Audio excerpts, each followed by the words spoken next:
right, everybody. Sounds good. So today we are going to start going over or finish going over chapter 17, 18, 19, and 20, which is going to kind of end the book. What I'd like to do is, I know everybody kind of thrown a book out there. I think they're probably all great suggestions. I think we should just put them all four in line. And we'll, before we end the call today, we'll just vote on what the next book is. And kind of take it from there. I don't really have skin in the game in what order we read them.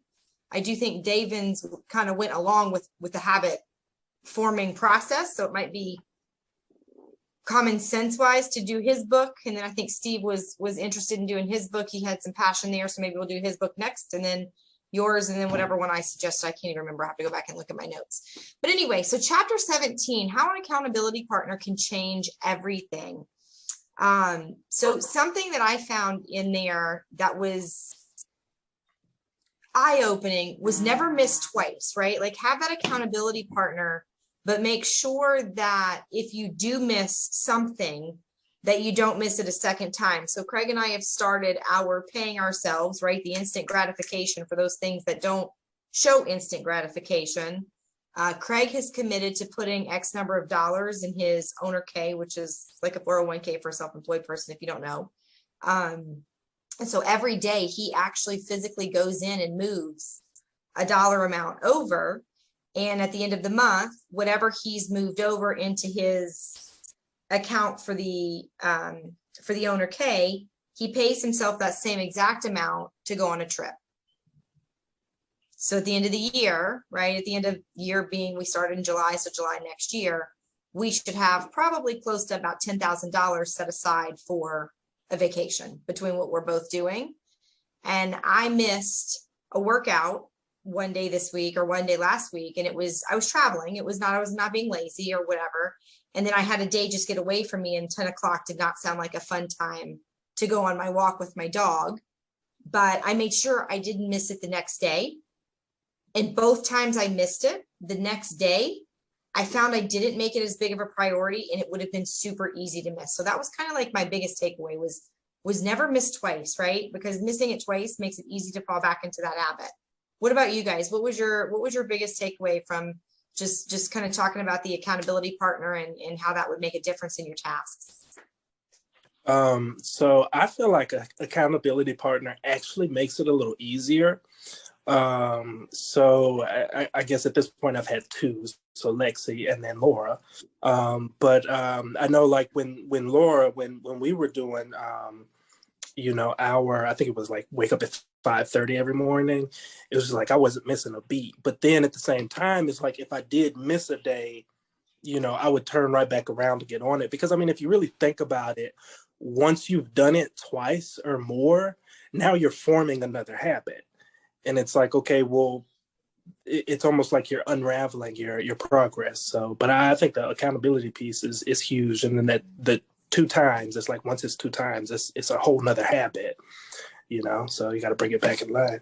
I completely agree. I thought that it was so cool getting to partner with someone and being able to not feel alone. And I think that's part of the reason why we fall out of habits a lot of the time is the fact that we're doing it just by ourselves and we don't feel like we're able to, really feel the pressure to complete the habit or, make it so it happens every single day. And I love being able to partner with Thomas on a couple of different things, waking up early. I feel like it's kind of the same across the board for us, working out, waking up early, staying on track with staying organized. And then with a couple of my friends, what we've been doing is reading more books, just having that kind of thing. And I think that this book club is great too, being able to continue to keep my mind active, even though I don't necessarily want to. But having, my friend Sarah with me reading the same books, they may be like romance books, but we're reading and we're keeping our mind active and we're keeping each other on track with making sure that, are you on chapter 5? Awesome. Are you on chapter 10 now? Great. So having that person is really amazing. Yeah, no, I agree. I think that this group is a great accountability partner to keep up with reading those books. I just like the checks and balances, right? Right. It seems like you do that when you're younger and you're in high school and you write your homework down and you come home and you check it off and you've got these these checklists and these ways to be accountable, then you turn into a grown-up and you just life, right? I mean, that's why we were late getting started today. Steve and I were talking about how life hits. You know, you're trucking along, you've got a good schedule, you've got a good whatever, and then you have a week like I have, and you sign on 5 new clients, and you're like, oh, there went all my free time that goes to planning and setting things up. And so, you know, my assistants also kind of help me stay accountable, because I tell them that these things are coming and they get excited because these things have bonuses attached to them. And of course, they want me to get those things in place because they want to achieve those bonuses. So that's something else that I kind of try to do, you know, with my team is make sure that they are incentivized to keep me on track. Mm-hmm. Awesome. Well, just for time's sake, we're going to kind of go fast today. So chapter 18, the truth about talent, what genes matter and when genes matter and when they don't. So this was very interesting to me from a physical standpoint. I think genes matter. What are your opinions from running a business standpoint? Do you think what you're born with makes a difference? So, yes. And I mean, if you really think about it, if you think about economics, you know, they talk about having a competitive advantage versus an absolute advantage. You know, and it's, I mean, really in economics, the way you kind of organize that. So specifically, if you have a team, for instance, if somebody has an absolute advantage over a certain task, you may want to put them on that. And then so on and so forth. So it's like, you know, recognizing what talents you have or what's currently, you know, what you currently have in place, I feel like there's a lot of value to that. However, I guess to also contradict myself, I feel like talent shouldn't be the excuse. I hear a lot of the times, oh, I don't do that because I wasn't born with that. It's just like, no one's born with it, you know, to an extent, really, because it's like there are certain things, if you just do it over and over and over and over, and if you have passion for it, there are people that are just passionate about something that are horrible at it, and then you look at them 2-3 years later and you're just like, oh my goodness, you know. So I think there's value in both, you know. I think so. There's this I saw this video where this guy was talking about you know, you may be poor, but you're only poor to the degree that you see yourself as. And so he was just basically talking about, if you put in the effort and you actually learn how to put in the work, get things that you like, you have to, you know, clean things up that are dirty, whatever it may be. He used the example of, you know, a baby's not going to know how to put in a new roof. They're a baby. But as they get older and as they learn, they're going to know how to do it later on in life. And I think that anyone can get better at whatever it may be. So I don't know if genes necessarily hold a huge part of it. I think that it does definitely help guide you into kind of what you want to do. But I feel that anyone can really push themselves. And if they're passionate enough about it, like David said, then they're going to be able to actually make a difference and become really successful. I have to agree. I think it's important to know where you're strong and where you're weak, right? Like, I'm a big picture person. David can tell you, I'm like all over the place. Let's do this, let's do that, let's do this, let's do that, right? Like I'm really good at that side of things. But when it comes to actually implementing those things, it's harder for me. And so what I have done to do those type of things in business is I have found, you know, to the book's point, accountability partners or business partners that are better at the jobs and the tasks that I'm not good at. And I think a lot of times that, you know, when people are growing a business, and unfortunately I watched my mother do this, she was so afraid to open her hand and let go of the tasks that she was not good at because she wasn't a manager. She was good at her job, but she wasn't good at managing people, and she was terrible at training them. Right? When it came to training them, she expected them to have the same skills that she had, right? And her skills were at a very high level to make the money, but they were at a very low level to run the business, which is her and I kind of are on the same page, right? Like big picture thinker, but those small tasks were not. And, you know, I think a lot of us just hold on to that. And instead of evaluating where we are and learning to get better at the things that we're not naturally gifted at, and then letting somebody else take them off our plate. I think we tend to struggle in that aspect, and those things will hold you back, I think. So I think it's important to diagnose and understand what they are. But to your point, it doesn't have to stop you. It can be something you can work out hard to get better at, or find somebody else to, to do those things, to make whatever it is you're trying to do, get better, or be bigger.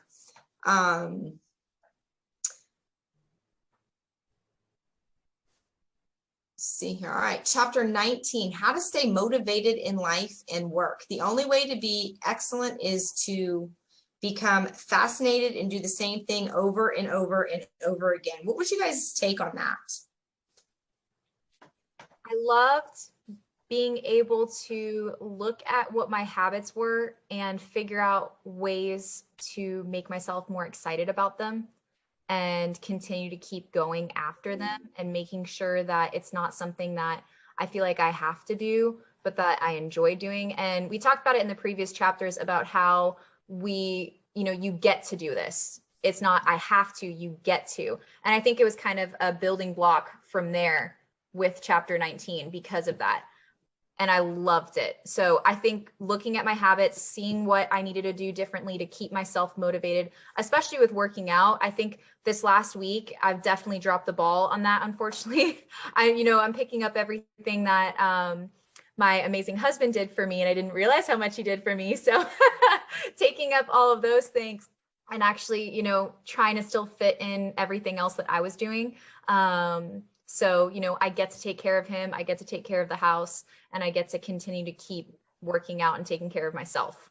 So that's the motivation for me right now. Right. Yeah, I would say I feel like this kind of, if you add in some of the pieces from the earlier chapters, like what is it? So every repetition kind of adds to your confidence. And then let's see, I'm blanking on one of the other ones, but it's like I feel like the more you do it, and then the accountability partner, it's like a lot of my habits over the years, really before reading this book, it was like, you would put it in place and it would immediately go away. And it's like now, having the accountability partner, doing the book club where we talk about it every week, actually doing the repetitions. It's like now, even if I get kind of off my game, I feel like before reading the book or before having accountability partners or putting the environment in place, is like I would be off my game for months. Now it's like I'm off my game for hours, or I'm off my game for a day or two. So I don't know. I feel like now, like especially in the later chapters, it's really kind of summarizing everything and kind of bringing everything together. And it's like, I guess now as I start to look at it, it's like we're starting to implement that stuff in place. And it's like, at least for myself, and I know for you guys as well, I don't know, I'm just having an easier time with it, and I am starting to build up that confidence, like I'm changing my identity. I'm a proactive person, Yes, no, I have to agree. Now, this chapter talks a little bit about the greatest success, or the greatest threat to success is boredom. I am definitely not there yet. None of my habits have become boring. I'm actually quite the opposite right now. Like my two biggest things are, as a realtor, what's your number one thing you have to do every day? Lead generate, right? And then our biggest question is, okay, who do we call? Who do we call? Who do we call? Even 8 years in, I'm still asking every day, who do I call?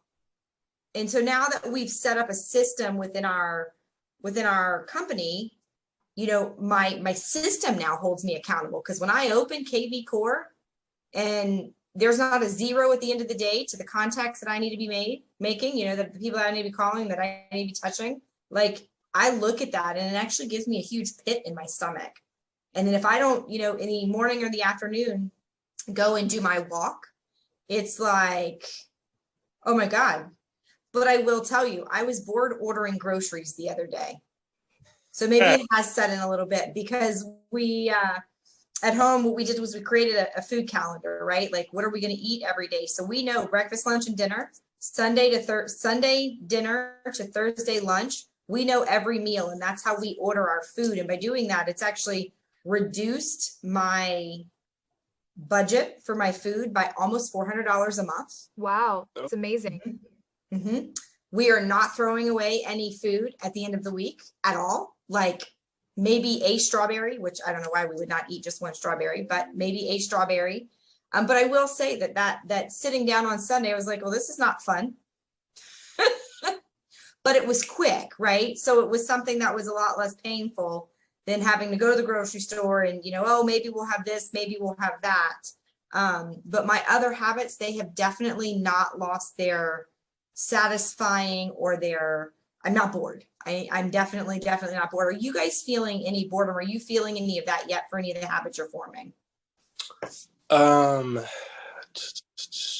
So working out every morning, the exercise every morning. I don't know that I'm bored with it. Sometimes it gets kind of tantalizing. And so I guess to your point, maybe I am getting bored. Maybe I need to kind of, because I have like maybe 3 or 4 go-to routines or types of exercise. So I don't know, maybe I just need to change that up. Mm-hmm.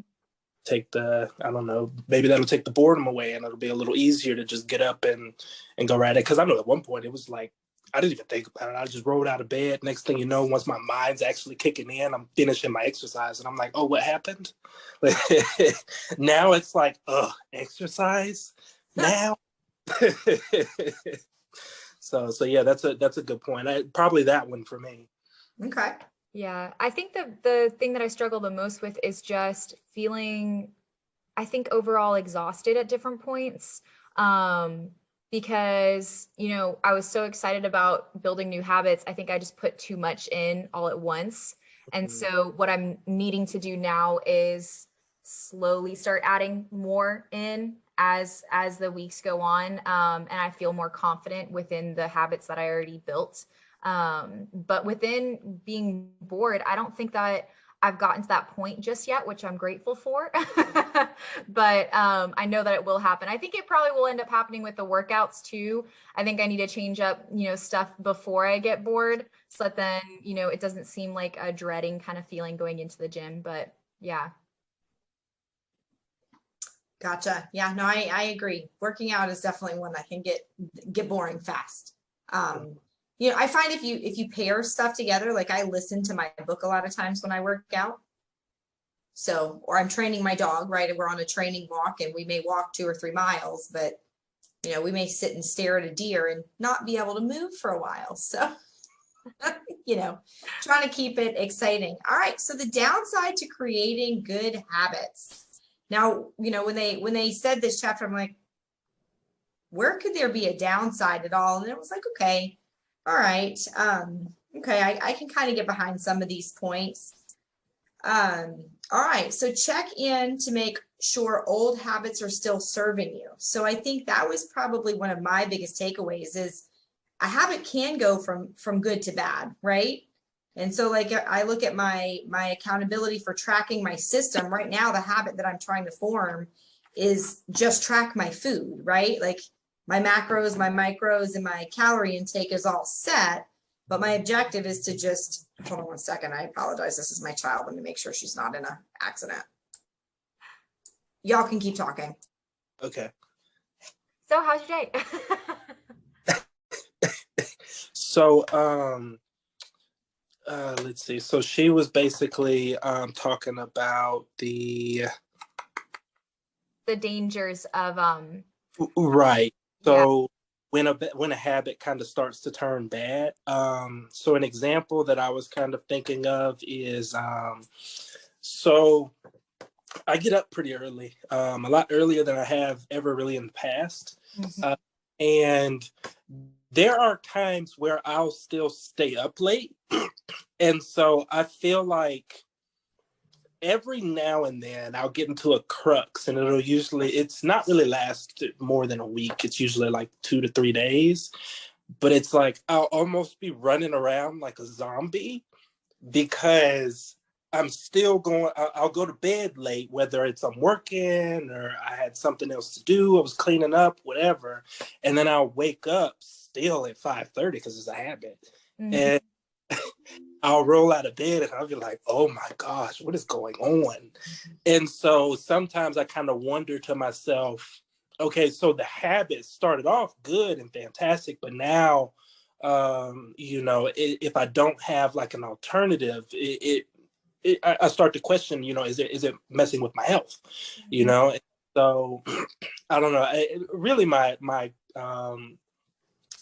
solution for that was kind of anytime I stay up late, whether for whatever reason, I'll kind of wake up a little later, but then I'll kind of jump back on to, don't let it happen twice, and so I'll try and focus on, an earlier bedtime. So kind of the solution for it. So then that way the waking up early is still, and actually too, I think I've changed the way I look at the habit. Instead of waking up at 5:30, I just say wake up and be proactive. I love that. Right. So then that way it's like really I'm focused on anytime before 8, but the focus is on being proactive. Mm-hmm. Yeah, I think that I'm on the same exact boat because I've gotten into the habit now after, really starting to read the book and then starting to build those habits. I've been waking up, right at 6:30 every morning, not 5:30. I don't know if I could do that, but 6:30 definitely. And this last week has been really hard because Thomas's surgery has been difficult with the pain. And, I've been waking up 2 or 3 times throughout the night just to ice, do the medicine, everything like that. And then at that point, it takes me like 30 minutes to go back to sleep after being awake for like 45 minutes. And after I wake up in the morning, I'm exhausted and I still can't go back to sleep after that. I still wake up right at 6:30 and there's no budging with that. Right. So I think that after, he's a little bit more settled, it's going to be a lot more easier for me to get back into that being a good habit. But right now, it's definitely not a good habit to have because I feel like I'm being not productive in other areas of my day because of me being so tired. Right. Have you tried adjusting it a little bit to kind of, I don't know, I guess, settle with the situation? It's hard because I'm the type of person that once I wake up at a certain time in the morning, I can't touch it. So after, even before my alarm goes off, I'm already awake. I don't know why. It's so annoying and I hate it, but it's also because my dogs are on the same schedule as me. And so because of me feeding them at the same time every single morning, right at 6:45, 7 a.m., they are up and ready to go at 6:30, no matter what.